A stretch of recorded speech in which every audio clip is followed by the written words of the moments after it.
No. Okay. Good. Excellent. Okay, so I wanted to talk today about some of the changes that come about in the South in particular. We talked a little bit about lynching before, but now that we've talked a little bit through 1893, I want to talk a little bit more in detail about women's lives and why women are crucial to really understanding industrialization, North and South. All right. For women, there's an irony and a real divergence in experiences in this period. For middle class women, in the late 19th and early 20th century, in this modern period that we're talking about, women see their work as more and more as becoming less important and less taxing over time. And that's at least how middle class women describe their experience.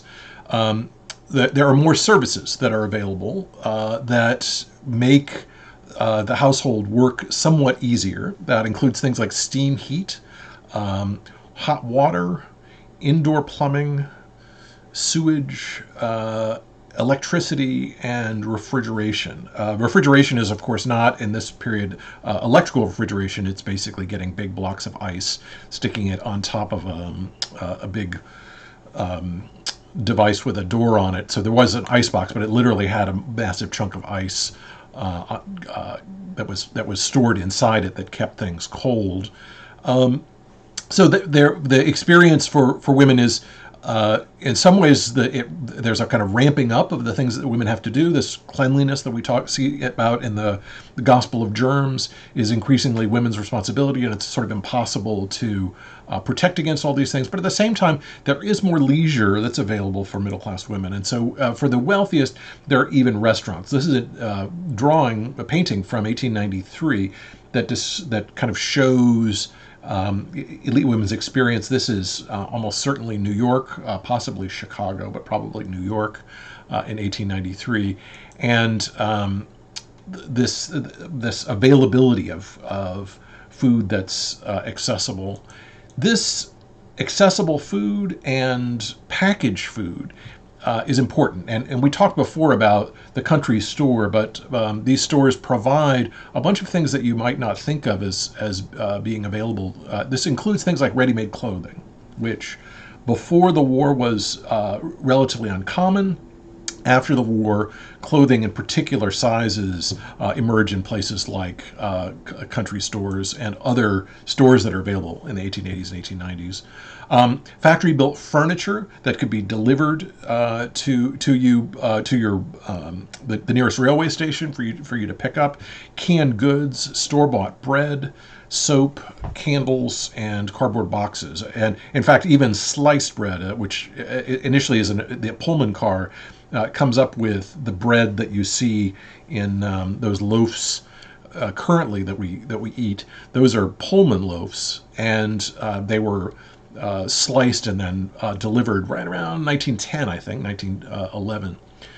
Middle-class women see their own value as producers apparently decline as they're surrounded by goods. And this is important for understanding a couple of things, not just sort of how middle-class women see themselves in their own lives, but also sort of survival.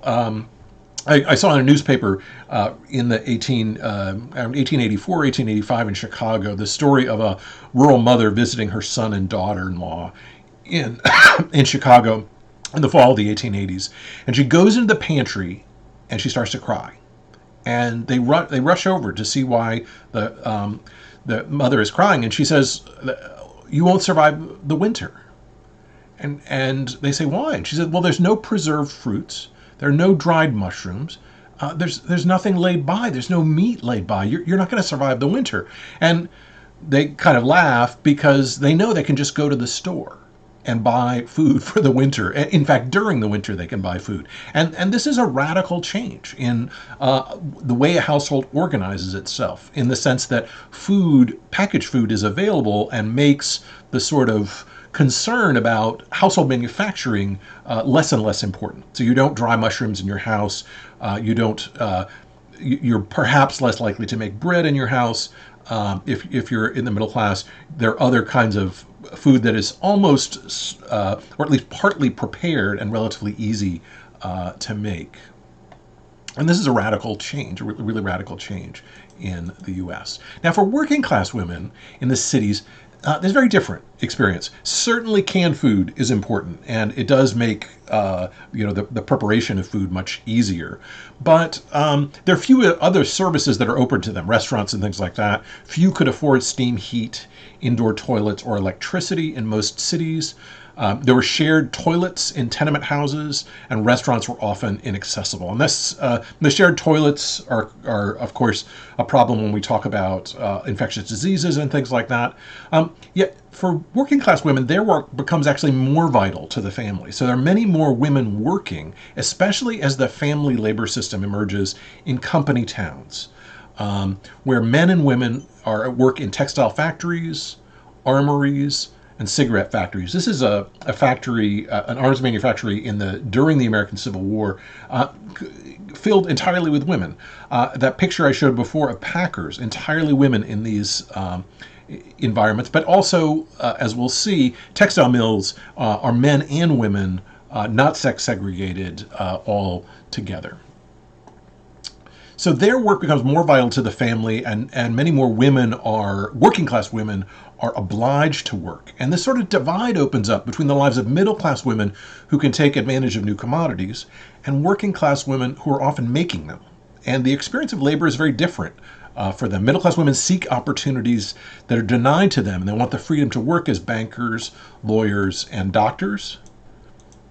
This is actually, the image on the left is my great grandmother. I apologize for I keep delivering pictures of my family here, but this is my great grandmother who was thrilled to be able to work in a bank in around 1890, and had some pictures taken of her working at the bank. She was the assistant cashier, which is a job that was previously inaccessible to women, and it probably paid pretty decently. Her experience of actually breaking into these professions as a middle class woman was very attractive, but for working class women, that experience is very different. The girl really on the right, she's about maybe 12 or 13. This is a Lewis Hine photograph inside a mill.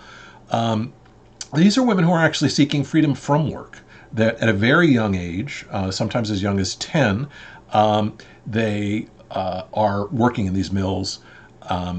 They want higher wages for their husbands, so they're not obliged to work. There's a somewhat of a tension between the sort of middle class women who want this work, want more rewarding work, and working class women who want actually less work. My other great grandmother, my father's mother, was in 1889. Her family was in trouble. Sorry, not 1873. The family was in trouble, and she was actually at the age of 10 sold to a woolen mill in Albany, New York. This was after the war. She was mostly white, but she was biracial, but she looked white, and she was sold to this woolen mill as a worker. And as a result, never learned how to read. Not until she was in her 40s and she was married and she'd had kids did she learn how to read. So there was a real difference in the experience of labor of someone like this woman, Olivia Cobb, one of my great grandmothers, and a woman like Gurley on the right, who this isn't my other great grandmother, but who had an experience of wanting to get away from work. So what does that have to do with segregation? There's another growing rift connected with factory work that's based on race, and that's with the rise of segregation. We might think of the South as a place where blacks and whites were separate, but this was actually quite impossible under slavery, as I suggested before. And in the years immediately after the war, close proximity meant that daily interactions between black and white people were very common in the South. There was often a power relationship involved, but there were fairly close contacts. Black women as nursemaids, as house servants, as itinerant musicians. But these economic and social relationships changed pretty drastically after the war, between 1865 and 1890. Okay, so we talked about how cotton expands into this region, and I want to actually speak to something that Christine raised in the discussion on Packback about the sort of locking in to particular crops and things like that. We talked a little bit about how cotton drives people into particular crops, and that's in part because the railroads make their money on these crops and they are kind of prepared for those crops. But it's also because there's a sort of financing system that makes it much, much easier to grow cash crops than there is to grow other kinds of crops. So the biggest merchants in the South are creditors. The credits used to grow cotton. White farmers and sharecroppers go to a country store and buy goods on credit. And we talked about the debt trap. So what that does in rural areas then is to sort of, we see serious poverty in rural areas. Southern per capita income is about 1/3 of northern income in 1880. 1/3. So the income per capita. In 1850, in the South, there were 2 pigs per person. By 1880, there's only 1. In 1850, there were 31 bushels of corn per person. In 1880, there were 16.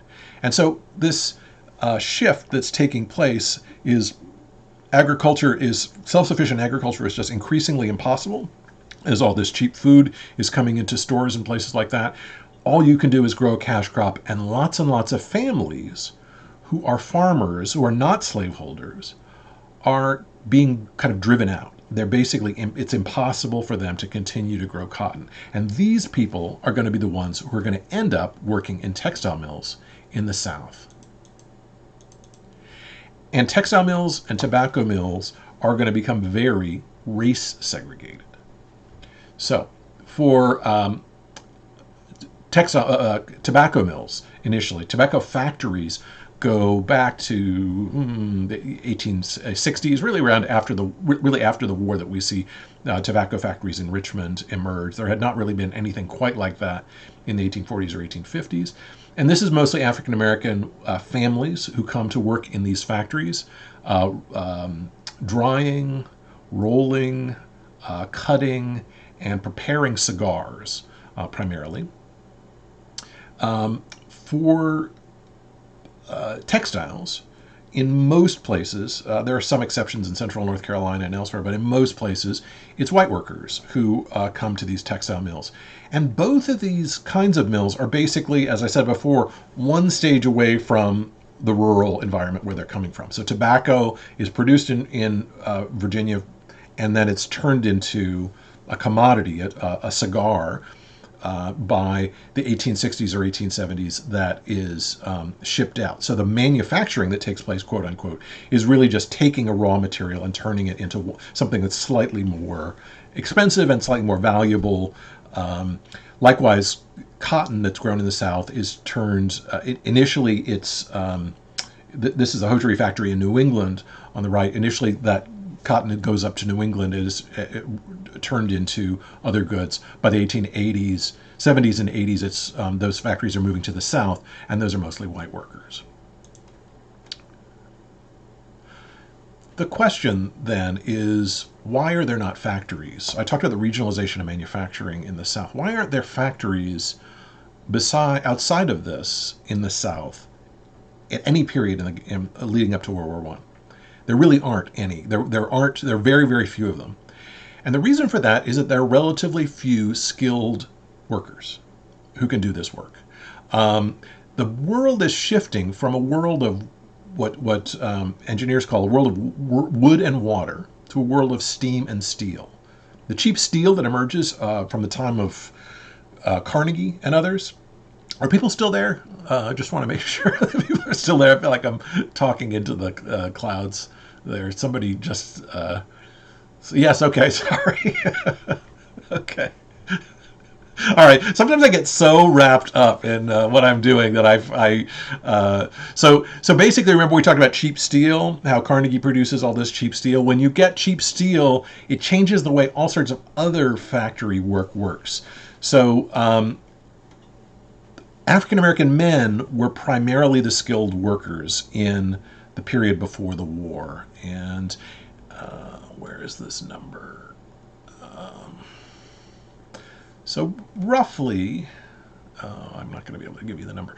Roughly, more than 50% of the black workers of the skilled mechanics in the South in 1860 are black. They are many of them enslaved. Some of them are free blacks in Charleston, New Orleans, and elsewhere. Many of them are enslaved. Some of them work out. That is, they live on their own and they pay something back to the person who owns them.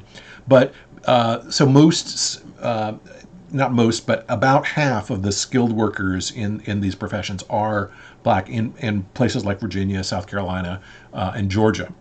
But there are almost no African American men trained in the new molded metal trades that emerged in the 70s, 80s, and 90s. These are things like boilermaker, mechanic, draftsman, and mechanical engineer. All of these new jobs, boilermaker, mechanic, draftsman, and mechanical engineer, grow out of the new post-war iron and steel. Iron and steel are cheap. They're easy to mold into tiny parts. And then working with these materials, though, requires some book learning. But book learning is much more difficult because before the war, it was illegal. It was actually a misdemeanor or a felony to teach a black person to read in the South. So book learning for African Americans is much lower. That's great. No, the best coal deposits in the world are in Birmingham, Alabama. No question. So the South has amazing, and then after that we'd be talking about West Virginia. So the South has got actually probably the best coal resources in the United States. There is some anthracite and bituminous coal in eastern Pennsylvania, anthracite in eastern Pennsylvania, bituminous in western Pennsylvania. Bituminous coal is what you need for producing steel. But there's much more bituminous coal in Alabama and West Virginia than there is in Western Pennsylvania. There's another northern comparative advantage, which is probably the rivers. So there are important rivers that Pennsylvania relies on because it's at the convergence of Pittsburgh rather relies on because it's at the convergence of rivers. So there's something to that. But no, I would argue that probably the most in terms of resources, that Birmingham far exceeds Western Pennsylvania in terms of both coking coal and the steel that's the raw iron that's best for producing steel. So I do really think it's an education issue by and large, and that's because education was not part of how the South operated by and large.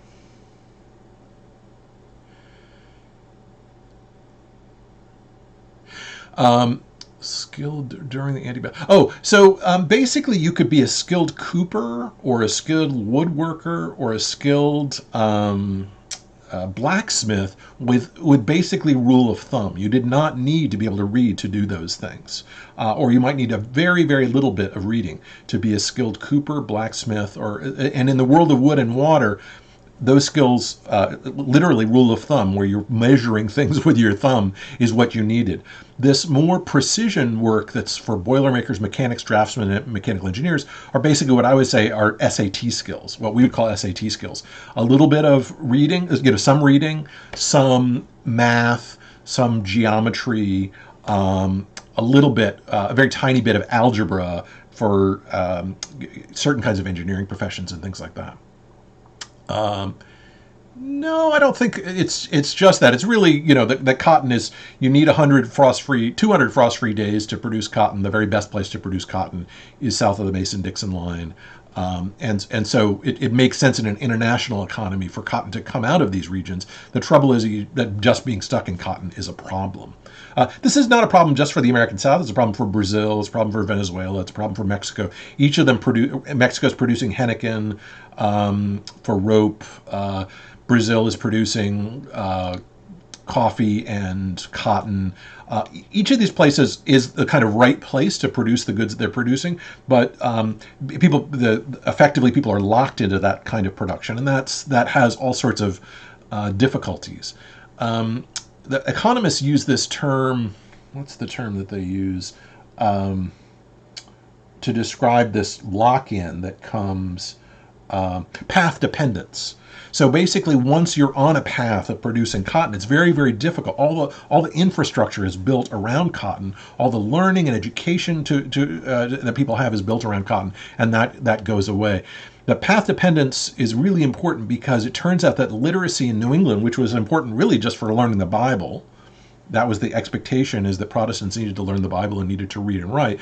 But it turns out that skill that's very, very widely diffused in New England becomes very, very important once we shift to the world of steam and steel, in which you need to read and to be able to read. And this wide diffusion of schools in New England is arguably a result of a kind of Northern Protestant tradition that's about teaching you to read the Bible for yourself.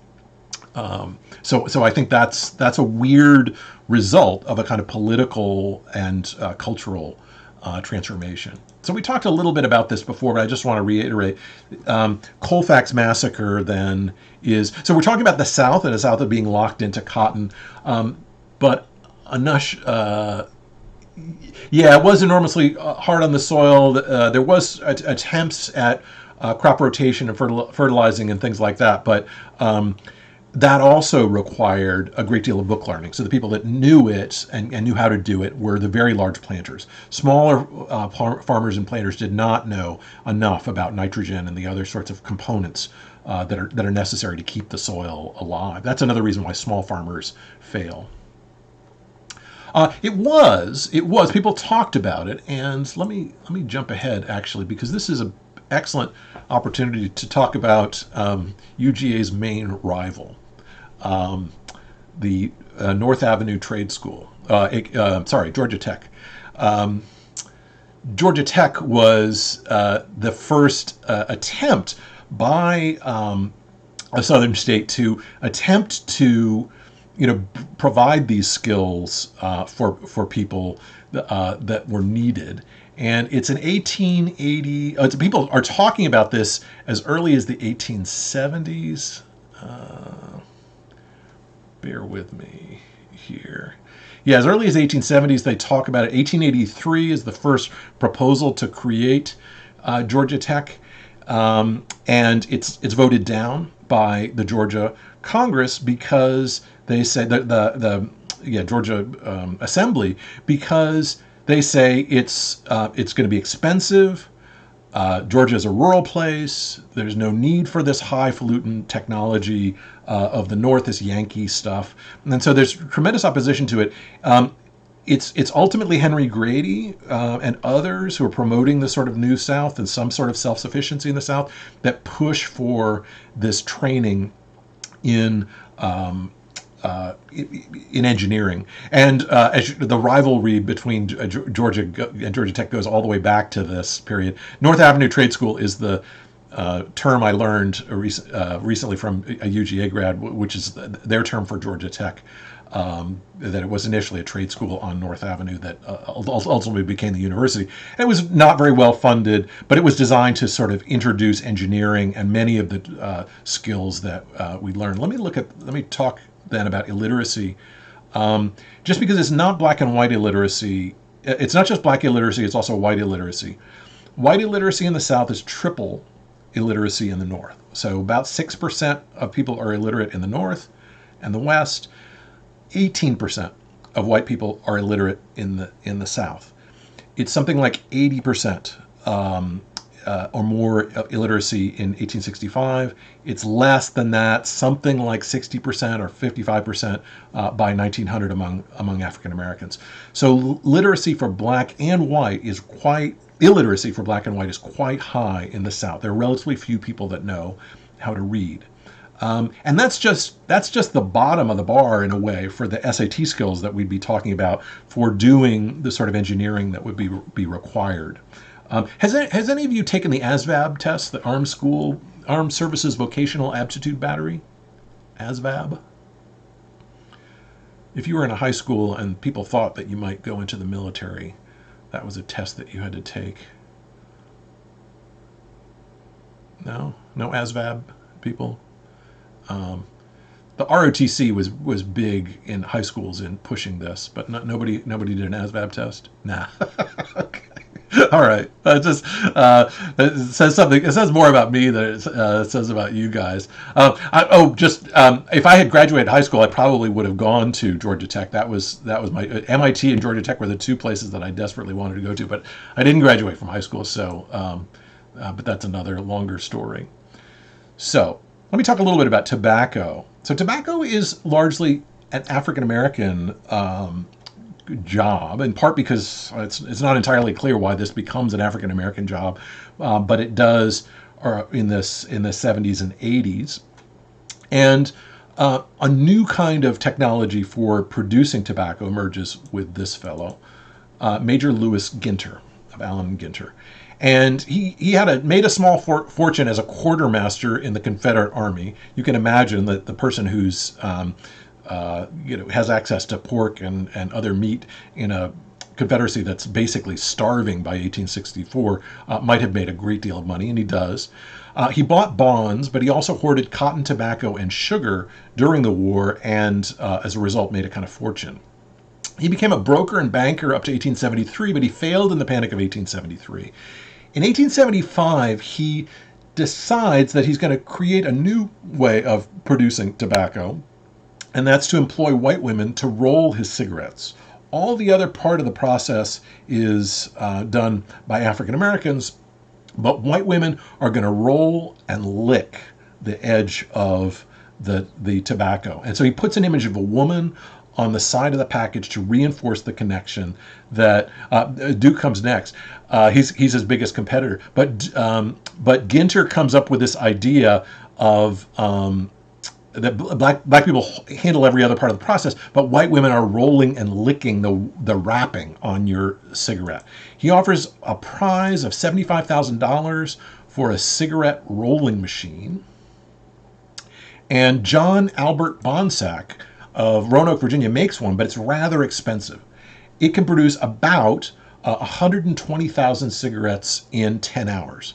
Ginter tries it in Richmond, but he can't get it to stay fixed. The problem is finding a skilled operator. Bonsack is an engineer and an inventor, but what he needs is someone to fix the machine if it breaks. And the rest of the Richmond manufacturer tries this for about 4 or 5 years, and he says it's impossible.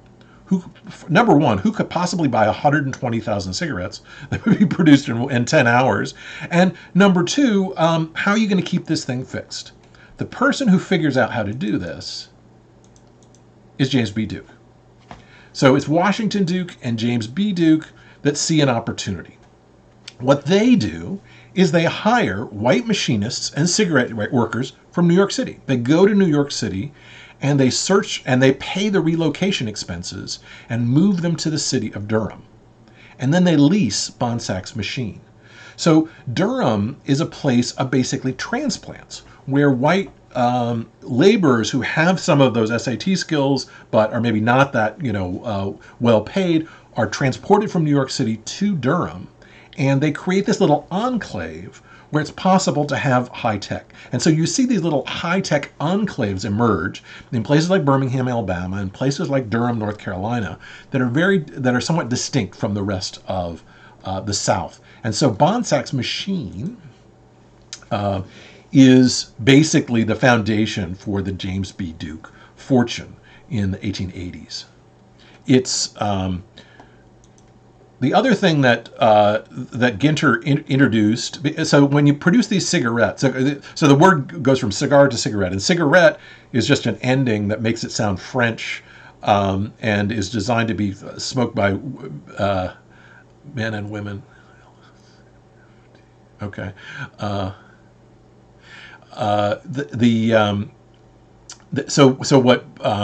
The trouble is with these cigarettes as they're produced, though, is that they fold very easily, and it's hard to keep them from falling apart in the box and breaking. And so what Ginter does is he introduces a piece of cardboard into the paper pouch that holds the cigarettes to prevent them being crushed when it's packed. And then he decides to print images on them since he's already got this piece of cardboard on them. And that he creates the first baseball card in 1880. So the baseball card is initially something that's a kind of hack by Ginter to make your cigarettes stand up so that when you take all the cigarettes out, they're not crushed by the end. Oh, Lucky Strike. Okay. Lucky Strike means fine tobacco. Yes.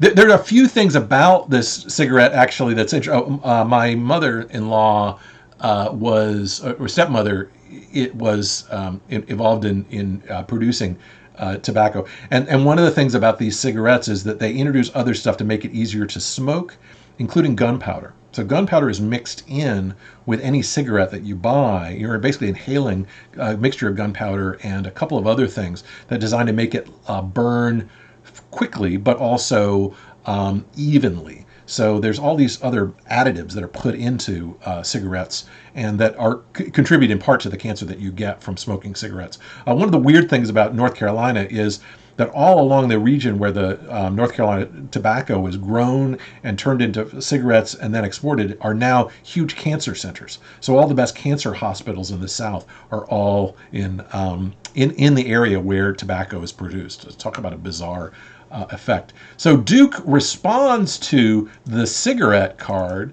by introducing what he calls cameo cards in the American Tobacco Company. And this tremendous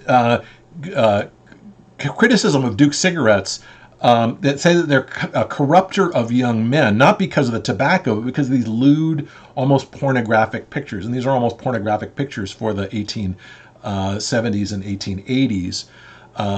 The result of this competition between Ginter in Virginia and Duke in North Carolina. In any event, a large number of white workers are sucked into the finishing parts of these industries. And just to kind of give you a sense of the difference between the North and the South, this is 1900, and this is comparative economic development, North and South. And this person who does this combines 5 things: value-added manufacturing, interest rates on mortgages, per capita wealth, patent filings, and proportion of literate white adult males. And if you look at Georgia, there is not a single county that is above the average on one, that none of them are above the national average.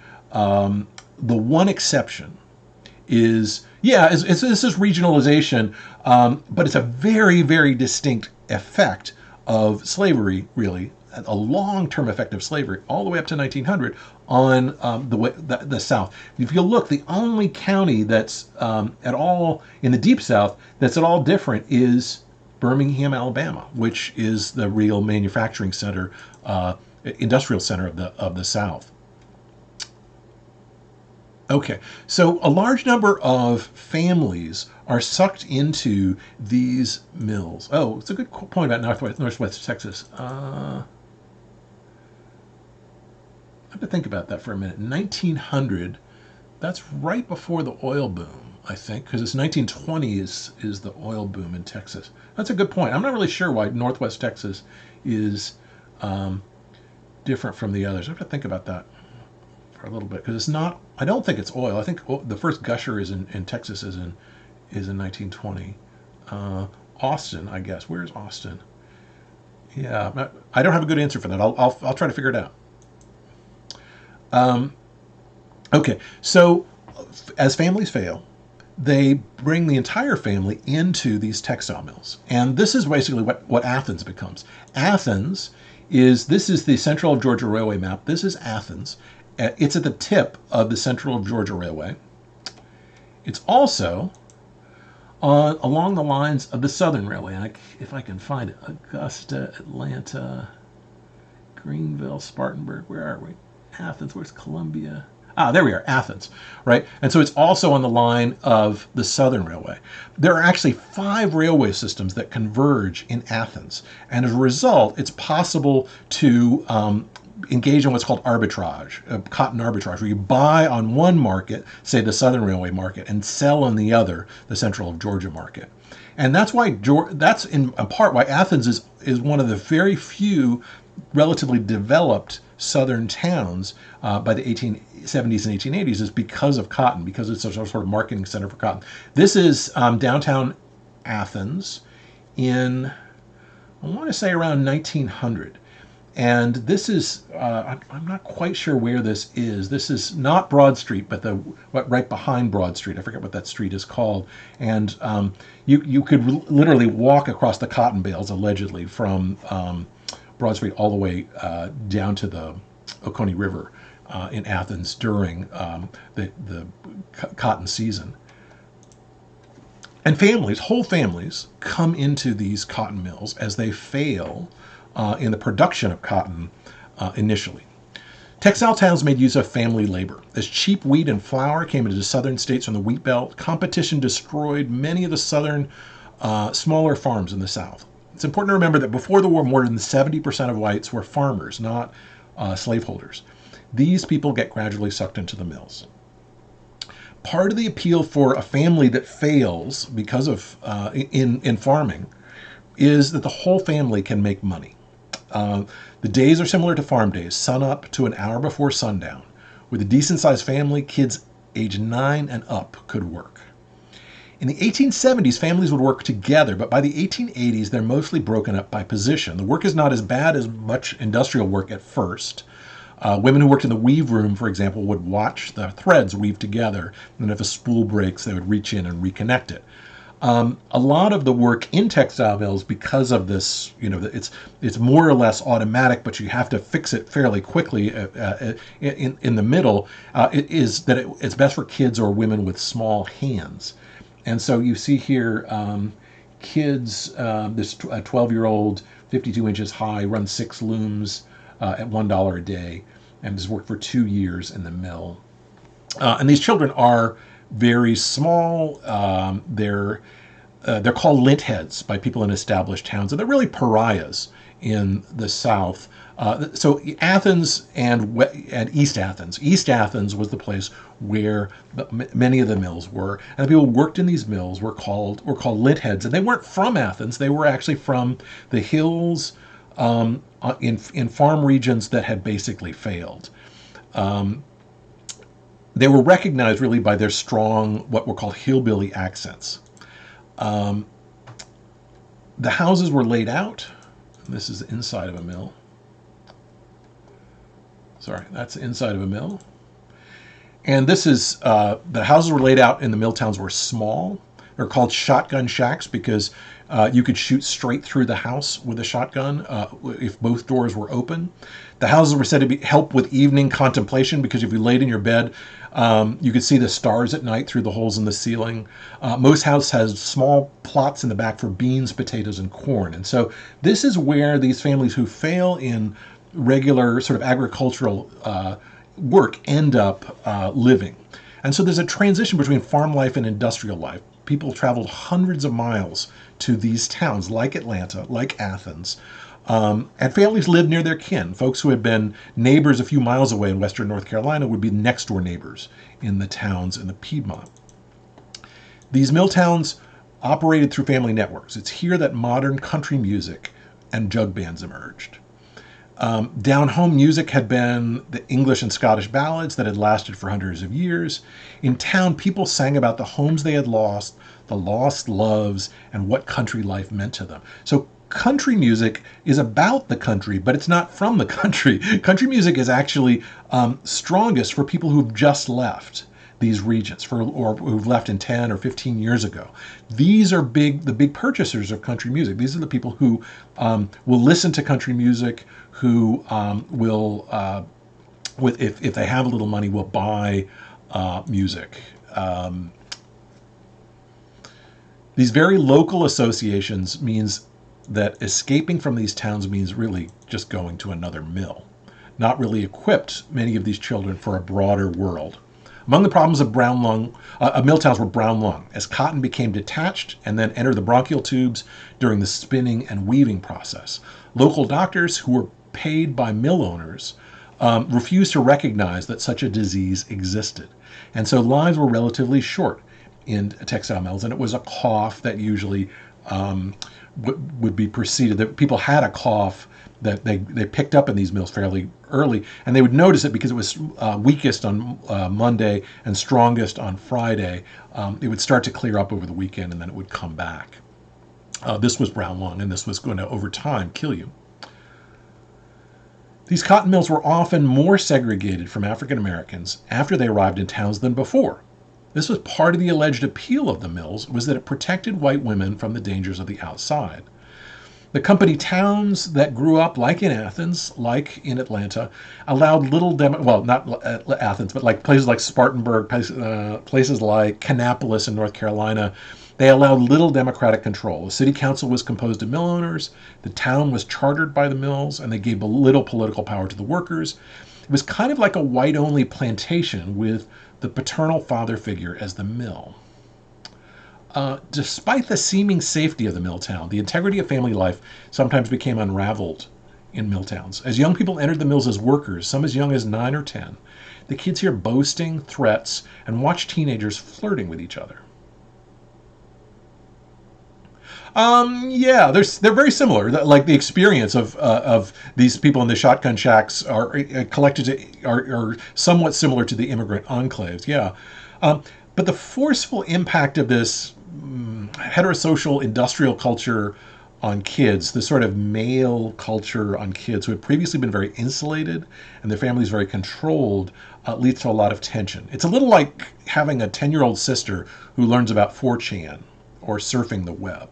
That's sort of coarse language and things like that you pick up in the mill is very disturbing to many families who bring their children into the mill and then find that they are learning all of this stuff that they really don't want them to learn. What are they doing? Why are they wearing tight clothes? This new world potentially gave white women more independence, but it was a strange kind of independence because it was independence to go to another mill. So if you've ever been to south of the border, and I would not suggest it if you haven't been, because it's not a whole lot. But if you may have seen the signs going to south of the border when you go along the east. South of the border was basically a place for mill families. If a young man in North Carolina, younger white women could get more independence often by marrying. So in North Carolina, you couldn't get married without your parents' consent before age 21. But in South Carolina, you could get married without your parents' consent at the age of 14. So south of the border emerges as a place where young male and female mill workers would run away to, get married, and then come back as a married couple. So that's what south of the border was a place for mill workers to marry and then return. Pedro, right?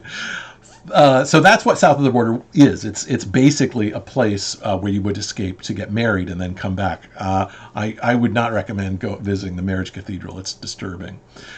So fathers and mothers see control of their daughter's sexuality as a problem in mill towns. Who controls it in a mill town? The father? The patriarch of the mill? Or is there no control at all? It's helpful to think about white women's independence and fears about white girls' sexuality in the context of lynching. Because it's a lot of the discussion around young white women's sexuality is expressed in the discussion of lynching in newspapers. So there have been a bunch of explanations for why lynching peaks in the 1890s. And I told you one of them, which is populism, right? The height of the lynching is the height of the populist movement. Democrats like Pitchfork Ben Tillman increasingly described the populist political threat as a sexual threat, that black and white populists were going to get together and bring about change. Another important thing connected to the rise of lynching is a new religious culture in the white South, a growing religious tradition in the South that's obsessed with being born again, a focus on the sin and the depravity of those around you. And some religious historians have called Southern religion in the 1880s and 1890s a kind of spiritual bulimia, where you load up on sin from Monday to Saturday and then purge it all on Sunday. The new primitive Baptist churches drew in followers by emphasizing primitive religion, and they may have been particularly attractive to workers who were seeing radical changes in their families' lives in the mill towns. Right. So this is where we see, as Oh Brother, Where Art Thou? We see stories of blood debts, burnt offerings. The cruelty of Old Testament creates what religious historians have called a spectacle of blood and torment in the South in the 1880s and 90s. And religious historians say that this helps to create a climate for attention to sin, punishment, and violence that helps explain what's going on. Another explanation is that there's a kind of new white man that emerges in the South in the 1880s and 90s. These are people who had never been in slavery. They see themselves as civilizers, and they want to remake the world and introduce segregation. So what you see is a lot of tension between black and white, particularly near mill towns in this period. And I want to suggest that it's the residential segregation of the mill town that helps to explain, in part, residential segregation and the kind of fear of young white girls' sexuality that in part explains the kind of explosive tensions that we see in the South in the 1880s and 90s. And the result of this is a growth of segregation. This is possible in part because of disfranchisement, because it's possible because disfranchisement becomes more practical in the 1890s. And so by the 1880s and 1890s, we see more and more attempts to segregate, more and more attempts to separate the races. The idea that there's separation of the races before is crazy, but by the 1880s and 1890s, we start to see it. And the person who tries to break through this is Homer Adolphe Plessy, and his lawyer, who is Albion Tourget, a novelist and lawyer from originally from Ohio, who had been chased out of North Carolina as a carpetbagger, quote unquote, in North Carolina. He intentionally violates the separate car law in 1892 for the Citizens Committee of African Americans and Creoles. He's 1/16th African American, sort of like me, like not obviously African American. And the case is decided against him in 1896. And this is where we get separate but equal as a doctrine that emerges in the Supreme Court that says there can be separation, but it has to be equal. And separate but equal then is really the beginning, is the starting of what we see as formal segregation throughout the South. So, to conclude, women in industrial work lead to peculiar conflicts. Working class women become industrial workers in the post-war South alongside young men. This is terrible for the long-term prospects of the South because of the limited education that children get. The mill system separates whites in industrial enclaves and company towns, which appear to preserve family relations, but I argue ultimately undermine them. The reaction to this environment tends to be spasms of racial violence targeting outsiders, a historical defense of white womanhood, and what Wilbur Cash has called gyneolatry, an obsession with, preserving the sort of white women. The peak of this lynching comes after the failure of the populist movement around 1895, and many Democrats like Pitchfork Ben Tillman go on the offensive to try to destroy this third-party movement. But he relies on this tension, this explosive tension that grows out of the segregated mill world of the 1890s, a very different world. I'll conclude with a speech from Tillman. We did not disfranchise the Negro until 1895. Then we had a constitutional convention convened which took up the matter calmly, deliberately, and avowedly with the purpose of disfranchising as many of them as we could under the 14th and 15th Amendment. We adopted the educational qualification as the only means left to us. And the Negro is as contented and as prosperous and as well protected in South Carolina today as in any state of the Union. He's not meddling with politics, for he found that the more he meddled, the worse off he got. As to his rights, I will not discuss them now. We of the South have never recognized the right of the Negro to govern white men, and we never will. We have never believed him to be equal to the white man, and we will not submit to his gratifying his lust on our wives and daughters without lynching him. I would to God the last one of them was in Africa, and that none of them had ever been brought to our shores, but I will not pursue the subject further. This is Pitchfork Ben Tillman, the senator from South Carolina. That kind of language is powerful and important for people who grow up in these mills, for people who are terrified about the sort of changes that industrialization is bringing, disturbed by it, disturbed about protecting young girls' womanhood, and become kind of frantic and crazy. It's this that Pitchfork, Ben Tillman, and others rely on in disfranchising African Americans.